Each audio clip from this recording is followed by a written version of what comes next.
Hi guys, this is my guest Samantha. We just did a video on how to do her base color, but today we are going to show you how to do a gloss on your own hair at home.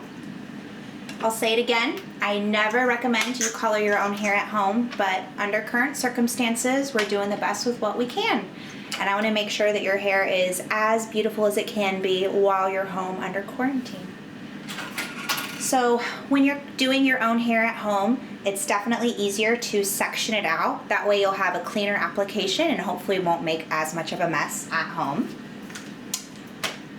When we did Samantha's hair earlier, we broke her into 4 quadrants.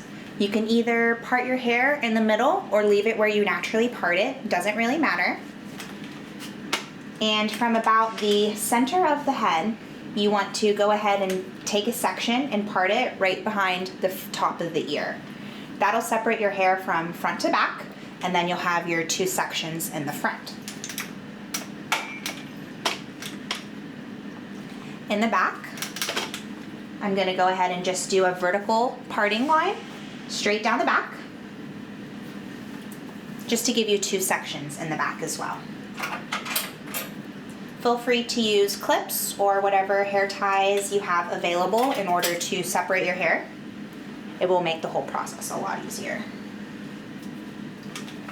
So for purpose sake, I'm only going to color the back of the head, but this is what you'll do all over. For a gloss, I would definitely recommend starting at the front and working your way towards the back. You'll definitely want to wear some gloves, but since I'm just using water, I'm not going to waste these bad boys today. So with your applicator bottle, pretend we're starting at the front. You're going to want to take sections that are about anywhere from 1/4 to 1/2 inch thick.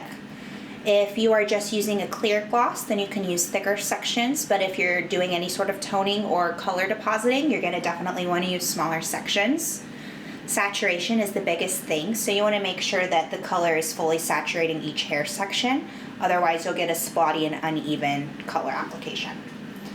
So with your gloves on and your applicator bottle, this honestly might be best if you're doing it in the bathroom or in the shower at home so you don't make a mess.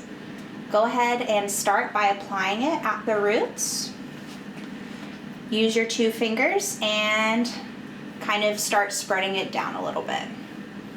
Once you kind of have that application going through past that first zone, then go ahead and apply to the rest of it and work it through all the way to the ends.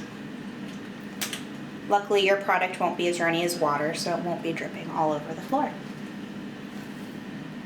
Then take your next section, same thing.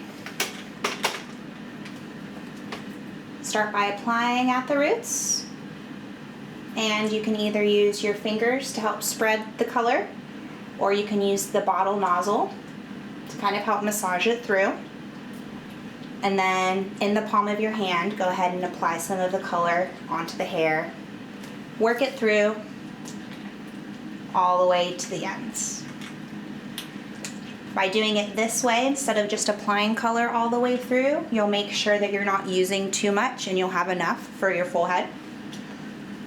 Glosses are really smooth and they slide pretty easily, so that being said, if you do run out of color, you can kind of massage it and mush it all together and it should spread around. Not recommended, but can happen. And so you'll just work your way down through to make sure that everything is fully saturated. After you finish this section, go ahead and re-clip it off and move on to the next, so that way you'll have a cleaner application. After your gloss processes for the full 15 to 20 minutes, go ahead and shampoo it out. You might want to shampoo your hair twice just to make sure that you're getting all of the color out, but it is important to make sure that all of the product is rinsed out completely before you shampoo. So you should be able to tell in the water, make sure it's running off clear before you shampoo. If there's any color, then you can definitely tell that you haven't rinsed it completely yet. And then style as usual. Samantha and I thank you for watching our videos.